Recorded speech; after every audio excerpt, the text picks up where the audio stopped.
Sudan's two warring factions claim that they've agreed to extend a ceasefire agreement for another 72 hours, but the fighting is continuing as violence has rocked the capital of Khartoum. Hundreds of people have died. Tens of thousands have fled Sudan over the past 2 weeks, seeking to escape the fighting between the military and a paramilitary rapid support force, and creating a refugee crisis in neighboring Chad. Joining me now is David Miliband, President and CEO of the International Rescue Committee. David, with all the focus on, the Americans getting their people out, the Brits getting theirs out, the French, you're focusing on the Sudanese who remain in the country, 46, 47 million people. What does the international community need to do to help these people who are already in dire straits, many of them? Thanks very much for your interest, Andrea. You've summed up the dilemma absolutely rightly. Of course, it's important that people who need to evacuate are helped to do so. But the truth is that while thousands need to evacuate, there are literally millions in humanitarian need inside the country. The International Rescue Committee, my organization, has about 160, 170 staff in the country. They're Sudanese in the vast majority.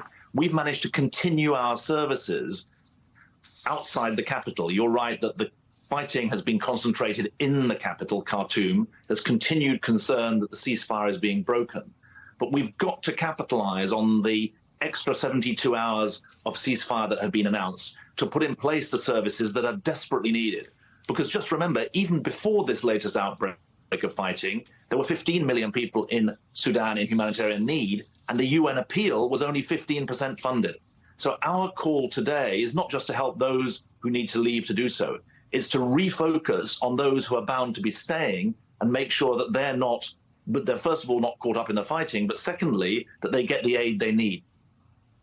Sudan was already in a fragile state, and there's an estimate from the World Health Organization that 16% of health facilities now are not functioning at all. So what does this mean for people who need medical attention, the women who need to deliver babies? Well, I think that's a very important point. But look, Sudan isn't just a fragile state. It's been a forgotten state, which is ironic, given that it is so geopolitically and geographically important. Just 4 years ago, there was celebration at the prospect of an end to autocratic rule, of democratic rule in Sudan. But the country has really been forgotten since then. Few of your viewers will have heard that last year, 2022, inflation was over 200%, and this year it's over 100%. And so the economic and humanitarian conditions on the ground are really challenging. But the fact that the country's been more or less forgotten macroeconomically, as well as in the UN humanitarian appeal, has left people really scrambling for their lives pretty much on their own. And that's why we think it's so important that as a contributor to stability, never mind to humanity, that the international community makes sure that people have the funds, organizations have the funds to deliver precisely the kind of basic care, healthcare, cash support, protection for children that's so much needed. And what about the refugees, all the people who've gone to neighboring Chad, which is also a low-income country? Yes, that's a very interesting point. Our estimates are that 20,000 people have fled into Chad next door. We at the IRC, we have commitments in Chad. We have people in Chad. But when there's trouble in Sudan, it doesn't stay within Sudan. It ripples right across the region. And so this is a regional challenge as well as a national challenge. And it's one that needs to be recognized as such. Is it the case that, for understandable reasons, the world, Europe and the United States certainly are completely, distracted by Ukraine? We've got a war in the middle of Europe, and the needs are already very great. Yes, I think that there's a great big sucking sound, which is political attention and money going towards Ukraine for perfectly understandable reasons.